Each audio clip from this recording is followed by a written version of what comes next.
Welcome to the Joy Led Leadership Forum. I am so excited that you are all here. This is going to be an amazing 3 days. There are so many great speakers that are going to be here during these next 3 days. At the top of every hour for the next couple of hours for the next 3 days, there will be speakers. You can find the agenda if you go to the Joy Project. If you don't have access, you can leave me a note in the chat and I will make sure that you have access to that. But let me just take some time this first half an hour or 45 minutes or so. I just want to introduce myself a little bit and also introduce you to what Joy-Led Leadership is all about. So let me just start with a story. So years ago, and I don't know how many years ago, but years ago, I completed an Ironman. And if you're not familiar with an Ironman, let me tell you, it's a completely normal, emotionally backed race where you swim 2.4 miles, bike 112, and run a marathon all in one day. Adorable, right? And here's the part that tells you even a little bit more about me. I didn't just do an Ironman. I started triathlon with an Ironman. Yep, an Ironman, not a sprint race, not an Olympic distance, an Ironman. Perhaps not really a reasonable progression, but you know what? That is where I started. I started with the hardest one, right? Which, looking back, may have been a little bit stupid or silly or brave or wildly revealing, but probably all three of those. But isn't that how so many high capacity leaders live? We don't always start with the easiest thing, right? Sometimes we start with the hardest thing. We say yes to the full load. We take on an impossible timeline. We build the business while healing our wounds, while leading the team, while managing the household, while remembering everyone's birthday, while trying to become the healthiest, happiest, most evolved version of ourselves before lunch, right? We don't always ease in. We jump right into the deep end and then wonder why we are tired. That was me. I started with the Ironman. And here's what I learned. Yes, I learned that I could do hard things. It taught me courage. It taught me that my body and my mind could carry me much further than I ever imagined. And you know what? I'm really proud of that. I will always be proud of that. I actually have a tattoo that shows that I'm proud of that. But I learned some other things along the way. I learned just because I can endure something doesn't mean that I should. Now, the finish line was incredible, if I can use that word, but the journey was where the truth lived. Those early mornings, the long rides, the doubts, the ugly runs, the ridiculous amount of food I had to eat, the sore legs, the moments when I wondered who on earth had made this decision to do this. And then I remembered, unfortunately, it was me. Whoops. The destination gave me a medal and a tattoo, but the journey gave me data.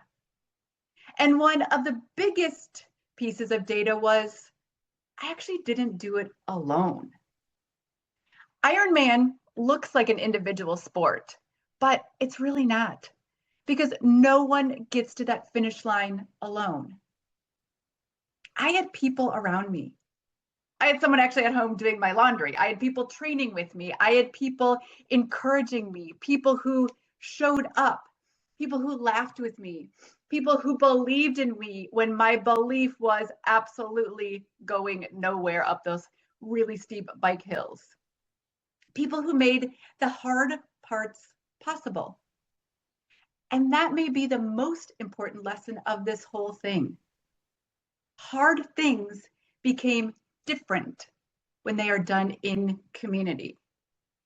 Not easy, not different, but more sustainable, more human, more joyful. And that's where I want to begin today. Because for a long time, I thought the point was to prove that I could endure. But now I believe the deeper invitation is to ask, can I become more powerful without abandoning myself? Can I build something meaningful without making exhaustion the price of admission? Can I lead without living like everything is an Ironman I accidentally signed up for and now I have to finish alone? That is the heart of joy-led leadership. Joy-led leadership is not about avoiding hard things. I love hard things. I love discipline. I love ambition. I love women realizing they are stronger than they thought. But I no longer believe that strength has to look like depletion. I no longer believe leadership should require us to override our bodies, disconnect from our joy, and call it success. And I no longer believe endurance is the highest form of power.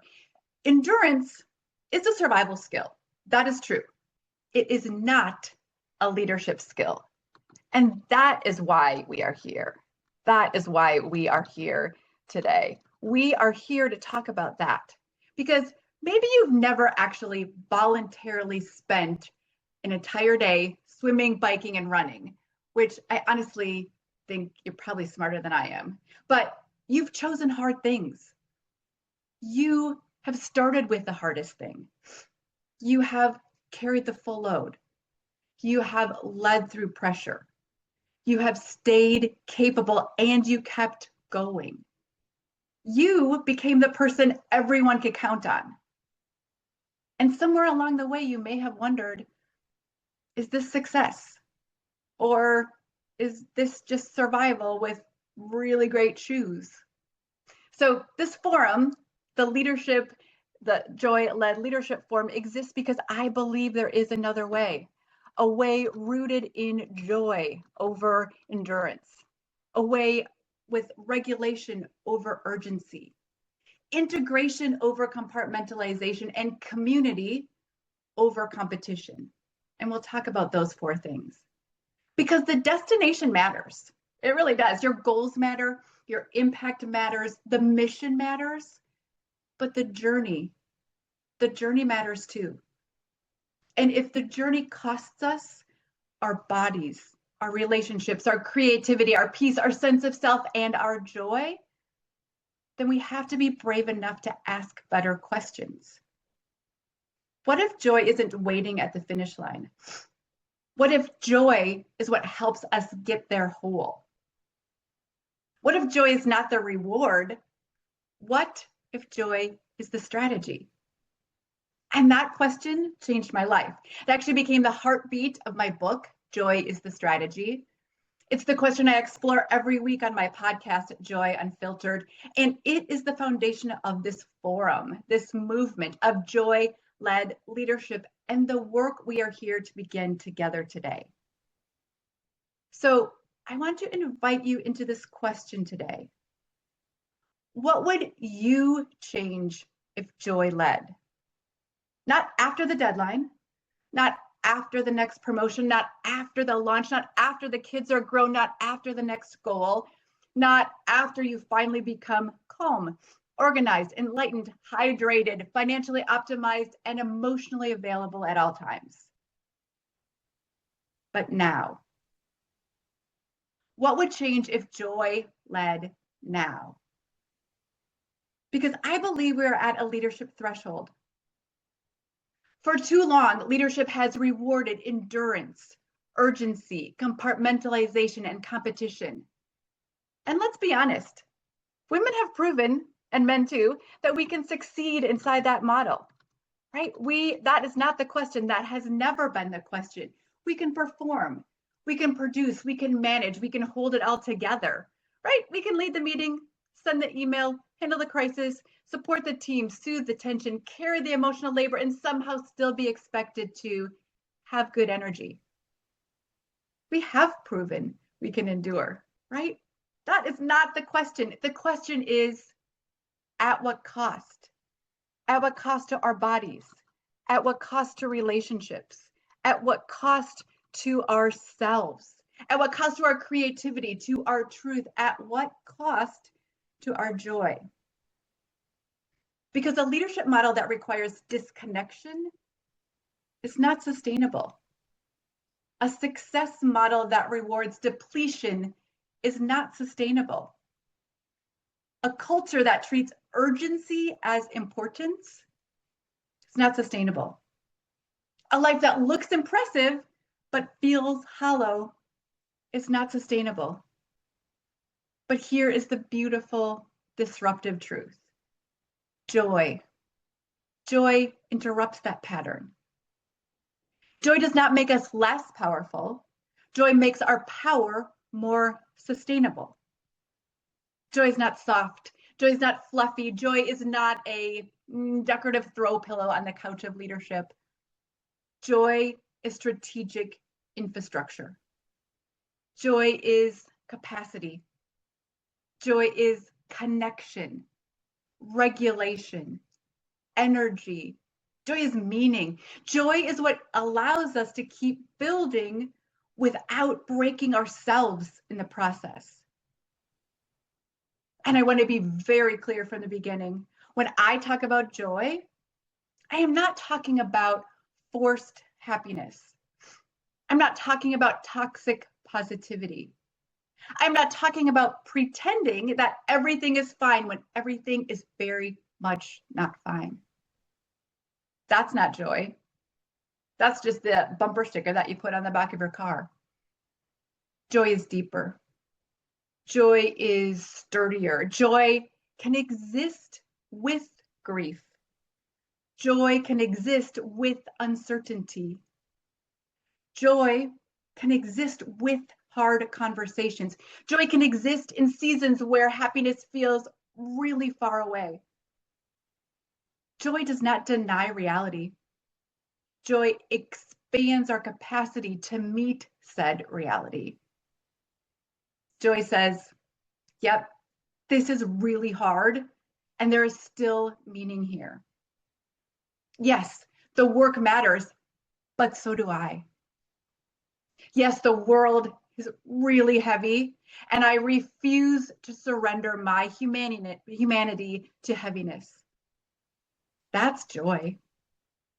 Not a mood, not a luxury, not a personality trait, a practice, a strategy, a way of leading. And joy-led leadership is built around four core distinct shifts. Energy over endurance, regulation over urgency, integration over compartmentalization, and community over competition. These are not just pretty phrases. They are invitations into a different way of living and leading. So let's talk about those four things. The first is energy over endurance. Because endurance is necessary sometimes, right? There are seasons where you have to keep going. There are moments where discipline, grit, and perseverance are what you need to get you through. I am not saying endurance is bad. We need endurance. Endurance is a survival skill. But survival skills are not meant to become identities. The problem is when endurance becomes the whole operating system. When we become proud of how much we can tolerate. When we measure our worth by how much we can carry. When we quietly believe that if we are not exhausted, we are not doing enough. But energy over endurance asks a different set of questions. Not just, can I handle this? But should I have to? Is this aligned? Is this sustainable? Is this mine to carry? Is this building the life I actually want? Am I becoming more alive or less alive on the way to this goal? And that last question matters. Am I becoming more or less alive? Because the journey is not separate from the destination. The way we build matters. The way we lead matters. The way we pursue success matters. The journey is not just the road to the destination. The journey is the transformation. So energy over endurance does not mean we stop doing hard things. It does mean we stop glorifying depletion as proof that we are devoted. It means that we stop making exhaustion the price of significance. It means we stop calling overextension ambition. Joy is not the opposite of discipline. Joy is what makes discipline sustainable. Joy is not the opposite of ambition. Joy is what makes ambition possible. Joy is not the opposite of high performance. Joy is what allows high performance to become sustainable performance. And that is shift number 1, energy over endurance. Remember, there are 4, so shift number 2. The second one is regulation over urgency. Because let's face it, urgency has become the soundtrack of modern leadership. The email is urgent. The decision is urgent. This meeting is urgent. The thing that could absolutely wait until tomorrow has somehow become so urgent that it is running around in your brain screaming, ah. Urgency feels powerful. Urgency feels productive. It feels important, right? It makes us feel important. And sometimes, yes, things truly are urgent. But most of the time, what we are calling urgency is actually pressure. It is fear. It is reactivity. It is the need to prove ourselves. It is the need to, and hello, control my problem, the outcome. It is the inability to pause long enough to discern what actually matters. And when leaders operate from urgency, they don't just make decisions, they create weather. People feel it. Your team feels it. Your family feels it. Your kids feel it. Your clients feel it. Your community feels it. Urgency changes the temperature of a room. Regulation over urgency asks us to interrupt that pattern. And regulation doesn't mean we become emotionless robots. No, thank you. I'm not interested in becoming a leadership appliance, right? Leadership does not always mean we are calm, soft-spoken, perfectly serene while sipping some herbal tea.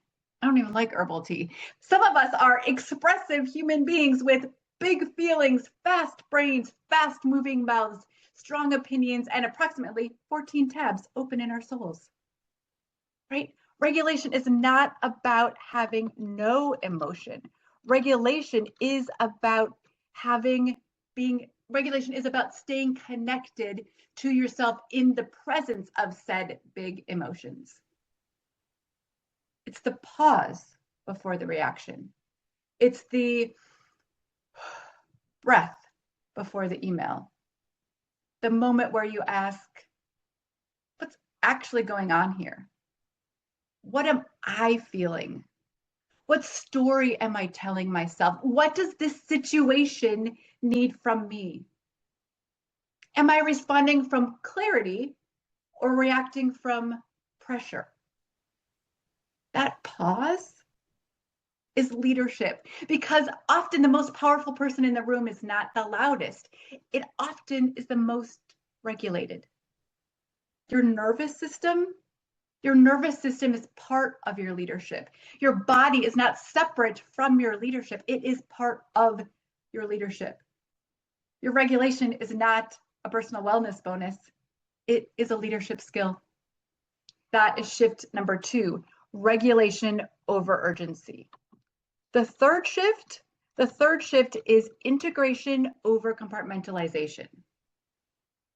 So many of us have been taught to live in pieces: professional self, personal self, spiritual self, ambitious self, tender self, leader self, a friend self, the self who is strong, the self who is tired, the self who has all the answers, the self who is still becoming. We were taught directly or indirectly to separate, to leave parts of ourselves at the door, right? Who hasn't heard that? To be polished, to be appropriate, to be productive, to be professional. And yes, discernment matters. Not every meeting needs your entire emotional memoir, but compartmentalization becomes dangerous when we start believing that leadership requires us to disconnect from ourselves. When we believe the signals our bodies are giving us are inconvenient. When we believe our emotions are liabilities.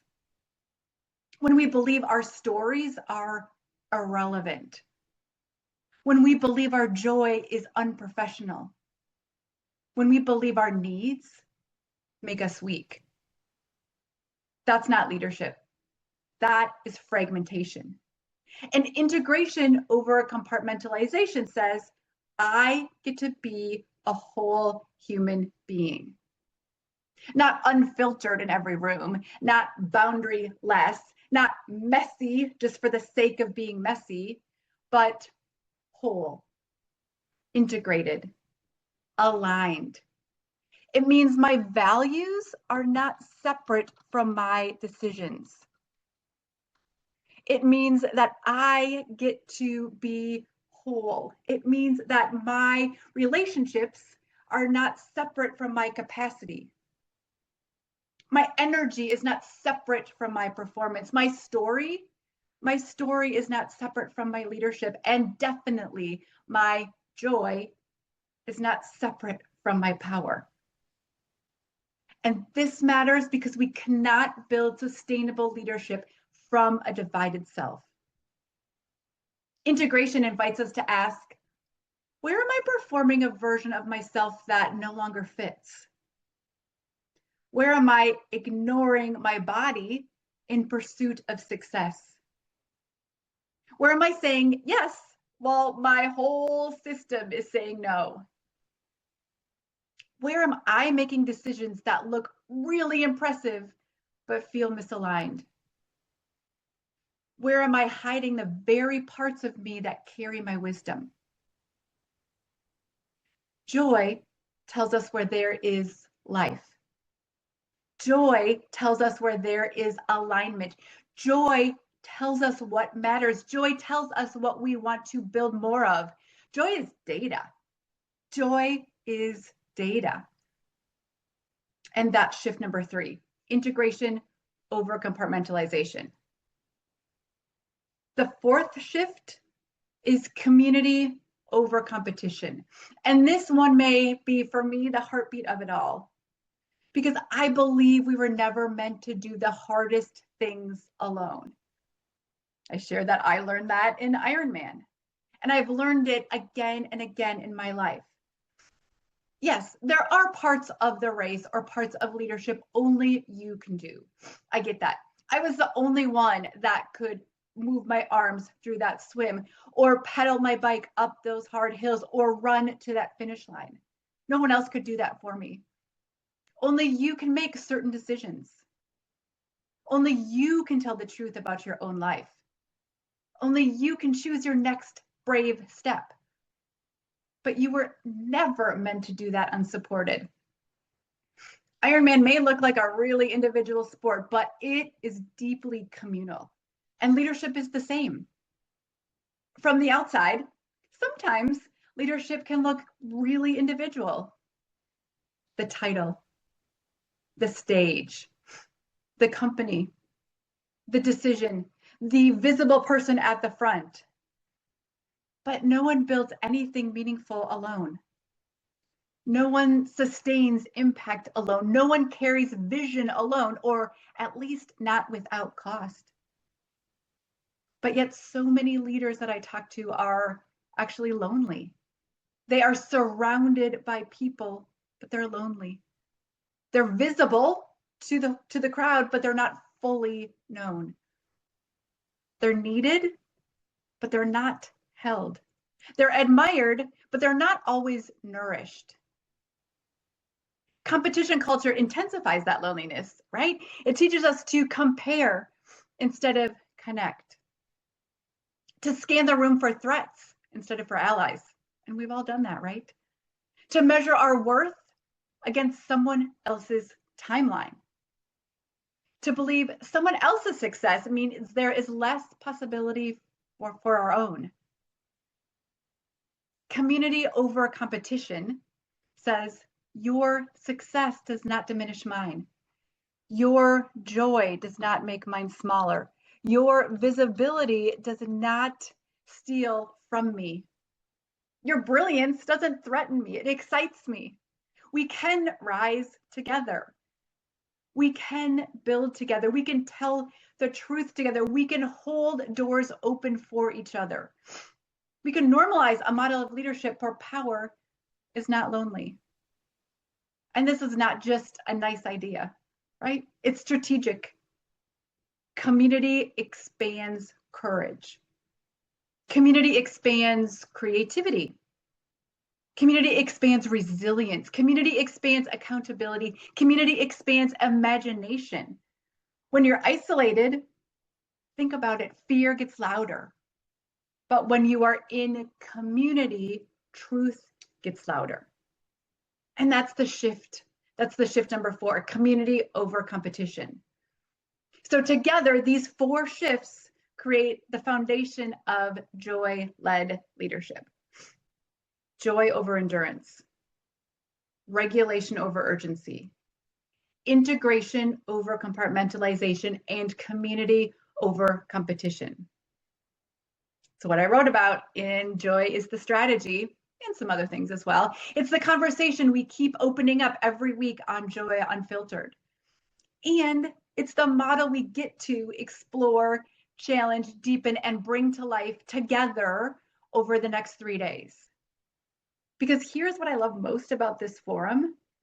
You don't just get to hear from me talk about these ideas. This is just the beginning. I'm just introducing you to it. You get to see them embodied.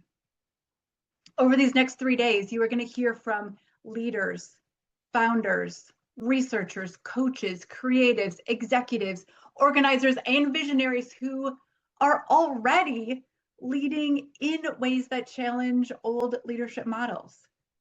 They're leading with trust. They are leading with clarity. They are leading with purpose. They are leading through connection. They're leading in lots of different places. They're leading in business, finance, civic engagement, storytelling, culture, career transition, and personal transformation. And each conversation will give us another angle on the same question. What changes when joy leads? Because joy-led leadership is not a one-size-fits-all. It doesn't look the same in every room. Because sometimes joy looks like courage. Sometimes joy looks like truth. Sometimes joy looks like nervous system regulation, those big, deep breaths before a hard conversation. Sometimes joy looks like building a financial strategy that actually aligns with your values. Sometimes joy looks like listening deeply enough to understand people before trying to mobilize them. Sometimes joy looks like telling the story that you have been carrying for years. Sometimes joy looks like choosing collaboration when competition would have been so much easier. Sometimes joy looks like creating a workplace, a community, a relationship, or a life where people can breathe again. That is what we are going to explore here. Not joy as decoration, joy as infrastructure, not joy as escape, but joy as capacity. Not joy as fluff, but joy as strategy. And I want you to know this, you are here at the very beginning, or at least I hope you are here at the very beginning. This may be the first Joy-Led Leadership Forum, but this is not the beginning of Joy-Led Leadership. So many people, so many of you on the call today right now have already been living this. You have been practicing it, teaching it, longing for it, building pieces of it in your companies, communities, families, and lives. This forum is where we get to gather all of those sparks. This forum is where we name the pattern. This forum is where we begin to build language, practice, and model this different way of power. One rooted in energy over endurance, regulation over urgency, integration over compartmentalization, and community over competition. So as you listen over these next 3 days, I invite you to stay open. Listen for that sentence that makes you sit up straighter. Listen for the idea that challenges something that you've been carrying. Listen for the moment that your body says, that, I need to pay attention to that. Listen not just for the information, but listen for the invitation. Listen for that invitation. Because the question isn't just, what did I learn? I think the better question is, what will I practice? When will I stop glorifying endurance? Where will I choose regulation over reaction? Where will I bring more of myself back into my leadership? Where will I stop doing the hard things alone? Where will I let joy lead now? And if anything that I just said in the last 30 minutes or so speaks to you, I would love for you to keep walking with it on these next 3 days. Talk to people about it. Read books on joy. Listen to podcasts like Joy Unfiltered. That is where I keep having those real, honest, sometimes funny, sometimes tender conversations about what joy looks like in leadership, life, and becoming. Because I didn't create this just to have an event, just to get up and speak in front of you. I created this to be an invitation to lead differently, to build differently, to measure power differently, to stop asking only how much can I endure and to start asking what becomes possible when joy leads. That is the invitation. That's the invitation of this forum, of the movement. That is the invitation that I am honored to begin with you today. So I just want to welcome you again to the Joy-Led Leadership Forum. Welcome to a different way of thinking. Welcome to a conversation I hope is going to grow far beyond these next 3 days. Because again, joy is not the reward, joy is the strategy, and I want all of us to begin to use it. Whew, that was a lot that I just shared with you, and I just, one, from the bottom of my heart, am so blessed that you are all here to start this conversation with us. I do want to invite you to continue to come back at the top of the hour. The next, we are going to have, again, we have an amazing array of women and a few good men who are going to start these conversations with us. And I just want to open it up right now if you have any questions, but before even, so I can leave those in the chat if you have any questions, would love to hear from you. Again, all of the sessions will be recorded. You can find them in the Joy Project underneath the classroom section. They will be there. So if you can't listen to them the next couple of days, they will continue to be there. But again, from my heart to yours, I am so blessed that you are here. I am glad that you are going to be taking part of this. And I will see it is 10:35 Central right now. At 11 o'clock, we have our first speaker. Celeste Warren will be speaking to us. So please come back at the top of the hour. Go do what you need to do. come back and we will really begin the heart of the Joy Led Leadership Forum. So again, thank you. I will see you in about 25 minutes. Bye.